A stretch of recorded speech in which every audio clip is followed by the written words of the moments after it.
Hi നമസ്കാരം. ഈസ്റ്ററാണ്. അച്ചാർ വീട്. ഞങ്ങളെ സ്റ്റാഫും ഞങ്ങളൊക്കെയും കൂടെ കൂടി ഞങ്ങൾ നെല്ലിയാമ്പതി അതുപോലെ കൊല്ലംകോടൊക്കെ വിസിറ്റ് ചെയ്യാൻ വേണ്ടി ഒരു ടൂർ വെച്ചു. ഞങ്ങളെല്ലാവരും കൂടെ അടിച്ചു പൊളിച്ചൊരു ട്രിപ്പ്. അത് കഴിഞ്ഞ ജനുവരി 31 ശനിയാഴ്ചയായിരുന്നു പോയത്. വെളുപ്പിന് ഞങ്ങൾ 5 മണിക്ക് പുറപ്പെട്ടു. രാവിലെ ഏതാണ്ടായപ്പോഴേക്ക് നെല്ലിയാമ്പതിയിലെത്തി. അപ്പോൾ നമ്മൾ ആ പോണ വഴികൾ കണ്ടോ, എന്ത് മനോഹരമല്ലേ. അത് കണ്ടു കഴിഞ്ഞ് നമുക്കിങ്ങനെ ആസ്വദിച്ചങ്ങ് പോവുകയാണ്. പക്ഷേ അവിടെ ചെന്നപ്പോൾ വെയിലുണ്ടായിരുന്നു. അത് കാരണം അങ്ങനെ തണുപ്പങ്ങ മൊത്തം അങ്ങ് ഫീലൊന്നും ചെയ്തില്ല. പക്ഷേ നമ്മൾ സീതാർകുണ്ടെന്നൊക്കെ പറഞ്ഞ സ്ഥലമുണ്ടല്ലോ നെല്ലിയാമ്പതിയിൽ, അവിടെയൊക്കെ കാണണം. നല്ല തണുപ്പും നല്ല കോടയും കാര്യങ്ങളൊക്കെ അവിടെ ഉണ്ടായിരുന്നു. നമ്മളാണെങ്കിൽ ഇവിടെ നിന്ന് നമ്മുടെ മർഹബ കാറ്ററിങ്ങിൽ ഫുഡ് തന്നു വിട്ടു. നല്ല കിടുക്കാച്ചി ഫുഡായിരുന്നു അവരുടെ ഫുഡ്. അങ്ങനെ ഞങ്ങൾ കേശവമ്പാറ എന്ന് പറഞ്ഞ സ്ഥലത്ത് ഇപ്പോൾ സ്റ്റിൽ വെയിറ്റ് ചെയ്യുകയാണ്. അവിടെ കേശവമ്പാറ കണ്ടത്. ഇതാണ് സീതാർകുണ്ട്. സംഗതി അടിപൊളി സ്ഥലമായിട്ട് പോകും. അവിടെ താഴേന്ന് കൊല്ലംകോട് ഏതാണ്ട് 3000 ചില്ലാൻ അടി ഉയരത്തിലാണ് ഈ സംഭവം. നമ്മൾ ഇവിടെ നിന്ന് ഇനി കൊല്ലംകോടിനും പോകുന്നുണ്ട്.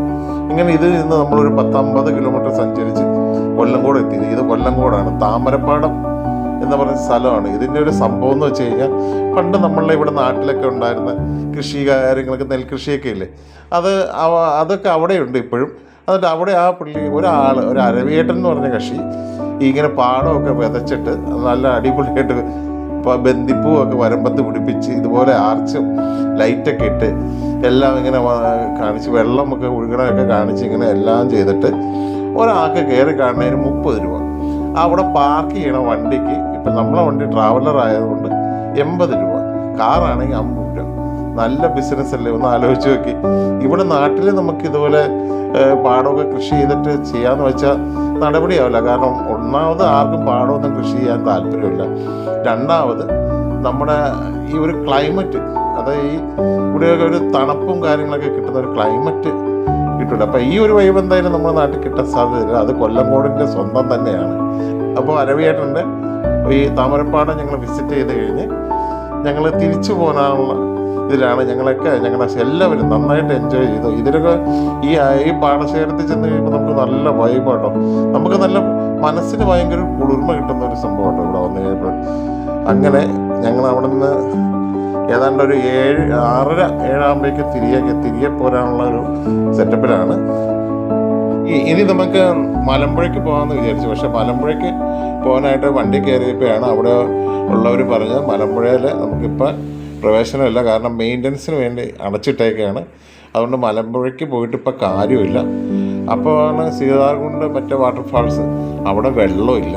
അപ്പോൾ പാലക്കാട് പോവുകയാണെങ്കിൽ ഈ സമയത്ത് പോരുത്. നല്ല മഴയൊക്കെ ഉള്ള ടൈമിലാണെങ്കിൽ സൂപ്പർ വ്യൂ ആണ്. നല്ല കിടക്കാച്ചി വ്യൂ ആയിരുന്നു. ഇപ്പം നമ്മൾ പോയത് എന്തായാലും കുഴപ്പമൊന്നുമില്ല, നമുക്ക് നഷ്ടമൊന്നുമില്ല. പക്ഷേ കുറച്ചും കൂടെ സെറ്റപ്പ് നമ്മൾ മഴക്കാലത്തായിരുന്നെങ്കിൽ നല്ല കിടക്കാച്ചി ആയിരുന്നേനെ നമ്മുടെ ട്രിപ്പ്. ഈ ട്രിപ്പ് എന്തായാലും മോശം എന്നല്ല പറയുന്നത്. എല്ലാവരും നന്നായിട്ട് എൻജോയ് ചെയ്തു. ഞങ്ങൾ അതിന് ശേഷം തിരികെ പോരാനുള്ളൊരു സെറ്റപ്പാണ്. ഇവിടെ നിന്ന് ഇറങ്ങിപ്പോരാൻ ഇവർക്ക് തോന്നണില്ല. ഇവർ അവിടെ തന്നെ നിന്ന് ഫോട്ടോ ഒക്കെ എടുക്കലും കാര്യങ്ങളൊക്കെയാണ്. ബാക്കി കുറേ പിള്ളേർ സെറ്റൊക്കെ റീൽസൊക്കെ ചിത്രീകരിക്കേണ്ടത്. അതിലേക്ക് നടന്ന ഓരോ പിള്ളേർ നമ്മുടെ ഡോണിങ് ഗെയിമൊക്കെ റീൽസൊക്കെ ചിത്രീകരിച്ചുകൊണ്ട് നടക്കുന്നുണ്ട്. പിന്നെ എടുത്തു പറയേണ്ട ഒരു കാര്യം എന്ന് വെച്ചാൽ, ഇതുപോലെ സുന്ദരമാട്ടോ നമ്മുടെ അച്ചാറുകൾ. നമ്മുടെ 43 ടൈപ്പ് അച്ചാറുകളും ഈ അരവിയേട്ടൻ്റെ പാടം പോലെ കിടുക്കാച്ചി. അത് എൻ്റെ വൈബെന്ന് പറഞ്ഞ അച്ചാറിൻ്റെ വൈബെന്ന് പറഞ്ഞാൽ സൂപ്പർ വൈബ് തന്നെ കേട്ടോ. അപ്പം ഞങ്ങൾ പിന്നെ തിരികെ പോരുകയാണ്. ഞങ്ങളുടെ വണ്ടിയിൽ കയറിയിട്ട് ഇവർ ഇടിച്ച് പൊളിക്കുകയാണ്. എല്ലാവരും ഇടിച്ച് പൊളിച്ച് ഏതാണ്ട് ഒരു 10:45 രാത്രി 10:45 നമ്മൾ തിരികെ അച്ചാറ് വീട്ടിൽ. കഴിഞ്ഞാൽ ഇനി ഞങ്ങളൊരു കാര്യം തീരുമാനിച്ചാൽ, അടുത്ത തവണ നമ്മൾ പോകുമ്പോൾ 2 ദിവസത്തെ നമ്മളോട് അവിടെ സ്റ്റേ ചെയ്ത് കഴിഞ്ഞ വർഷം പാട്ടിനെയാണ് പോയിരുന്നത്. അതായത് നമ്മളെ സ്വന്തം വണ്ടിയിലാണ് പോയത്. ഇത്തവണ